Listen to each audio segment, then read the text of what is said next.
Buenas tardes a todos. La verdad que fue impactante la presentación de Luis. Supongo que el territorio de la Argentina debe estar plagado de casos similares y eso muestra la importancia de la tarea que están acometiendo ustedes, en este caso con la creación del centro. Yo quiero agradecer al CEDET y en particular a Cacho la invitación. Ustedes saben que para los que andamos en el trajín del trabajo diario, poder parar un día para reflexionar entre amigos en un ámbito como este es verdaderamente un placer. Por suerte, el título del panel es lo suficientemente amplio como para que podamos navegar por aguas diversas. Efectivamente, nosotros nos habíamos conocido con Oscar ya hace varios años, cuando yo estaba en el Ministerio de Trabajo.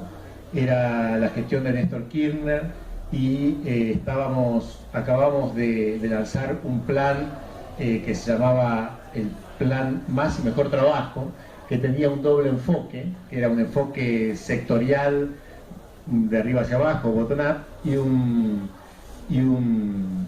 top-down, y un enfoque territorial de abajo hacia arriba, que impulsaba acuerdos territoriales de promoción del empleo. Y en esa oportunidad tuvimos la suerte de trabajar juntos y de hacer muchas experiencias interesantes acá en la zona. Eran épocas muy estimulantes porque, bueno, se acababa de resquebrajar el modelo neoliberal de los 90. Estábamos saliendo de una crisis fenomenal como fue la crisis del 2001. Había una multiplicidad de actores y de conflictos, pero a su vez había una sensación de cambio de paradigma y se empezaban a ver ciertos resultados estimulantes. Y la verdad es que, bueno, algunas decisiones de política y el dólar alto permitía que la industria nacional tuviera cierta protección, le aseguraba cierta rentabilidad formidable en realidad al negocio agropecuario, permitía recuperar puestos de trabajo, ir aumentando el salario real, el fisco tenía también buenos ingresos, el pastel crecía y todos estábamos contentos. Después vino el 2008 y cambió el tono, por lo menos, no sé si el tipo, pero sí el tono de los conflictos. Esa fue la época en que nos conocimos con Oscar y yo pensaba recuperar algunas enseñanzas de esa experiencia, pero la verdad es que como al mediodía estuvimos almorzando, Oscar y Rubén Zárate, estuvimos empezando la discusión y las reflexiones entre amigos, abruptamente, me van a disculpar, pero cambié la temática de la charla. Y me gustaría profundizar, continuar algunas de las discusiones que planteó Oscar al inicio, en la presentación de la actividad. Yo hace unos 25 años que vengo trabajando en los temas de políticas públicas y voy alternando gestión, trabajo de consultoría y trabajos académicos.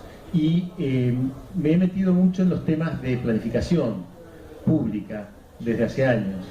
Y voy a hacer también un viraje abrupto y los voy a meter un poco en el mundo del aparato público. Y lo voy a hacer porque ustedes saben que de la mano de la crisis del experimento neoliberal de los 90, de la mano de la vuelta del Estado al primer plano y del incremento de la actividad estatal en muchos de los países de la región, también ha venido una suerte de regreso de la planificación pública. Yo lo he podido observar en trabajos que he hecho en distintos países de Latinoamérica. En Argentina esto se ha dado de manera más limitada, pero es un tema que está entrando en agenda y es un tema que se está discutiendo en distintas áreas de gobierno. Y entonces me parece que es un tema que es interesante para plantear algunas discusiones de enfoque para poder curarnos en salud. Porque la pregunta, mi preocupación general, que yo quiero compartir con ustedes, es la siguiente. Cacho decía, bueno, hemos recuperado la política como herramienta de transformación. Efectivamente, hemos recuperado la política como herramienta de transformación.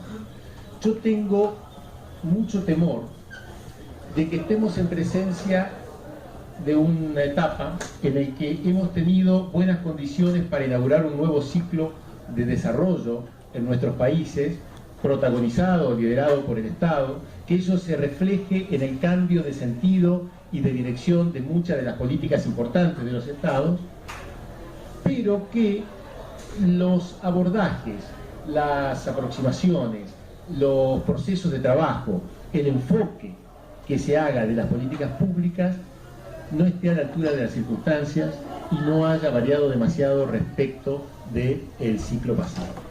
Quiero decir, a la luz de estos cambios, nuestras herramientas de intervención y de trabajo están reflejando esta suerte de nuevo paradigma que aparece en ciernes y a la discusión. Entonces tomo el caso en particular de la planificación.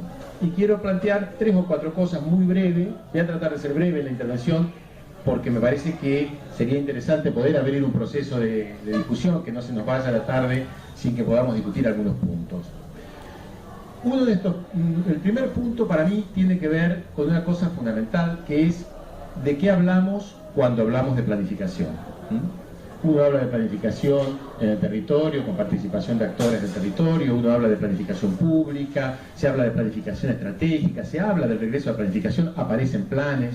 Muchos de los países latinoamericanos han refundado sus sistemas de planificación, muchos han formulado planes nacional de desarrollo, estrategia nacional de desarrollo, de mediano y largo plazo. Sin embargo, yo creo que la pregunta de qué hablamos cuando hablamos de planificación es una pregunta completamente vigente, porque tiene una serie de problemas esa pregunta. Para los que son más jóvenes, que no es el caso de la mesa, pero cabe sí recordar que se trata realmente de un regreso de la planificación, porque la planificación pública tuvo una presencia muy fuerte en el continente durante las décadas de 60 y de 70. Y en países como la Argentina además tuvo antecedentes, o sea, el primer plan nacional en Argentina fue la década del 40, tratando de salir de lo que había quedado de la crisis del 30. Están los 2 planes quinquenales formidables del peronismo. Pero en realidad fue el año 61, en ocasión de la Carta de Punta del Este de Naciones Unidas, cuando comienza una andanada de procesos de instalación de la planificación, de creación de la institucionalidad de la planificación en América Latina, que era casi un requisito para poder acceder a los fondos de la Alianza para el Progreso. Y entonces ahí en América Latina surgieron planes nacionales de desarrollo, ministerios de planificación, oficinas nacionales de planificación, cada ministerio tenía su área de planificación y la planificación tuvo un desarrollo importantísimo. A mediados de los 70, ese proceso empieza a entrar en un punto muerto, en parte por limitaciones de la propia experiencia de planificación, en parte por inicio de procesos autoritarios en nuestros países, pero también porque se había iniciado el ciclo neoliberal a nivel mundial. En los años 80 y 90 ya no queda nada de la planificación. La planificación es un concepto que surge con muy mala prensa. En los 60 incluso se recomendaba hablar de programación y no de planificación, porque se asociaba planificación a la planificación soviética, de la planificación centralizada de la economía. Caído el muro de Berlín en los 90, la planificación era sinónimo de intervencionismo estatal, aunque de populismo. Pero siempre gozó de mala prensa. Lo cierto es que en los 90 se barrió con la planificación en América Latina. Uno toma el año 92 y en el año 92, por ejemplo, se cerró ese plan de Perú, se cerró ese plan de Guatemala, se cerró la Oficina Nacional de Planificación de Honduras, por recomendación de los organismos internacionales. El mercado era el gran organizador, ¿no? O sea que lo que está aconteciendo ahora es un regreso de la planificación. ¿En qué contexto, en qué situación está la planificación? Primera preocupación, decía yo, el objeto de la planificación. ¿De qué hablamos cuando hablamos de planificación?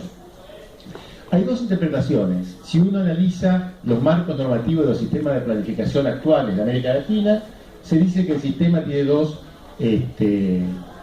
misiones. Una es la de racionalizar la acción del aparato público y otra es promover el desarrollo. Pero la verdad es que en la práctica la planificación sigue completamente atada a cuestiones vinculadas a la eficiencia técnica, a organizar y racionalizar el accionar del aparato público. Pero aún no ha asumido de manera efectiva y consciente los verdaderos desafíos de la planificación, que es el desarrollo del país y de sus territorios. No forma parte de la agenda. Yo he ido a muchos congresos y seminarios de planificación en Latinoamérica en estos años, y en todos esos congresos se discute de metodologías, de técnicas, de indicadores, de desempeño de las instituciones, de cómo medir el desempeño de las instituciones, y no se habla de cómo van a ser nuestros países para lograr el cambio estructural que necesitan en su economía, para poder revertir las relaciones asimétricas que tienen nuestros países, para poder hacer lo que antes se llamaba el catching up, o por lo menos forjar con mayor autonomía su propio destino, sea cual fuere. Esos temas están ausentes, es decir, hay un vacío en los contenidos de la planificación. Hay una rémora que sigue presente de el New Public Management.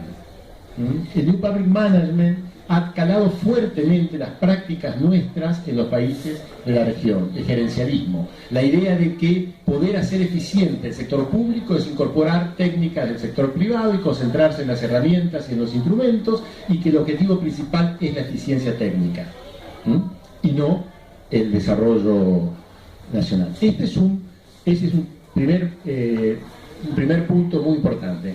El desarrollo, todos sabemos, nadie está hablando del regreso a la planificación del desarrollo de los años 60 y 70. El concepto de desarrollo ha tenido, igual que el de planificación, una serie de discusiones, de transformaciones y de variaciones. Pero lo cierto es que estos temas no están presentes en esa discusión. Yo creo que hay una impronta muy fuerte del gerencialismo, nuestras metodologías, nuestras prácticas, nuestros procesos de trabajo. El otro punto que tiene que ver con el objeto de la planificación tiene que ver con lo siguiente. Si uno se plantea que el Estado cumple un rol fundamental en los procesos de desarrollo, aparecen dos conceptos que son de otra vertiente teórica. Aparecen los conceptos de autonomía estatal y de capacidades estatales, que son conceptos no de la escuela del New Public Management, sino de institucionalismo histórico, ¿no? Evans, Koppel. Uno, si quiere un Estado que pueda liderar un proceso de desarrollo, necesita un Estado que tenga autonomía en sus decisiones respecto de los poderes fácticos. Y para eso el Estado necesita tener capacidades fuertes. Es un muy interesante marco teórico que uno podría, desde nuestro lugar en Latinoamérica, comenzar a tomarlo, a pensar en eso. Bueno, es lo que se ha hecho también en estos últimos años. Pero, aquí una cosa, este paradigma es en extremo institucionalista. Entonces, las capacidades estatales a las que se refieren son capacidades fundamentalmente burocráticas y administrativas, o técnicas de implementación de políticas.